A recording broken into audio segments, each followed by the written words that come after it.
از فرصت حسن محمد خداند بازارت کلاپوری ملدهو که اوه پتر 40 ساله از ناوی کاری دا و افکار من اول گرتیش بابا با پیرت خود چونکی اوه بری من افکاره کری من از بردوام بوم افکارش اول گرتی و منیت از عال خو فرکم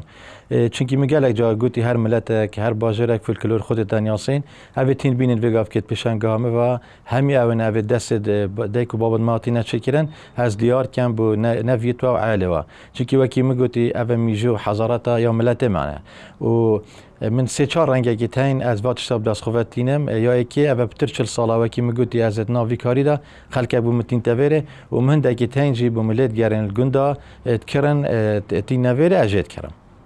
بكرة جي من سيرانجي بكرة هاي ايك خلكي دهوكيا وقالك حاج واقع عدة امنو كال سر افيد كردي حاجت كان وما يتاين جاشتيارش نافاراستو جنوب عراق تنافيري او حاج شانتكا كردي وتزبيا وقستير كاتيان ومن هاي كتاكش اجنبي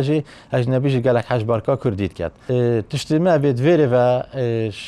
چار جورن جورا كي هاتيا تشكرن اشهريه وکی بارکی و چوخکی و پارزینکی جوره کی دیات چکرن اجداری وکی گوپالی و خانکی و گلتشتا و جوره کی دیات چکرن اش زیوی و نحاسی و ما هیچ آخر جات چکرن وکی گوسکی و آخر اوه گلک پارچه میتین بس انش بجمعته بزابط چندن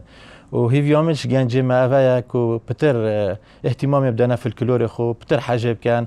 چونکی هم فولکلور خود جانین و کی میگویی فولکلور ناسناو ملتانه و مدویتن مگلک بشک دارید گلک بی سوالا داید کرین من خدمت فولکلور خو ملت خو باجر خو کری هیویامن یا تاکی جاوا مدوی سوالا که گلک مازن دا بشک داری کربا دام پریکا کار خو اشیا و من پتر خدمت ملت خو فولکلور خو کربا ناف پیشنگامه دا هندک پارچه تین از گلک حاجت کم بونمونه خنجر کردی و بارکا کردی بارکا کردی جی از حاجت کم چونکی رمانه که داد آنجی رساله که داد اف نقش تو بگفت که بینی سروی بارکه اوه گیانوری سر اف گیانوره مقصدوا نکشنوانا الطبیعتی نسر بارکه و اف نقشات یا چکرم دیزانه که هند جاینهات یا چکرن تو دی بیجی اوه کارگه هات یا چکرن نبدستی و رنگت ویجی چاوات کشته خو چونگی باراب طرف بارکت که بینیت کردی رنگت وا طبیعینه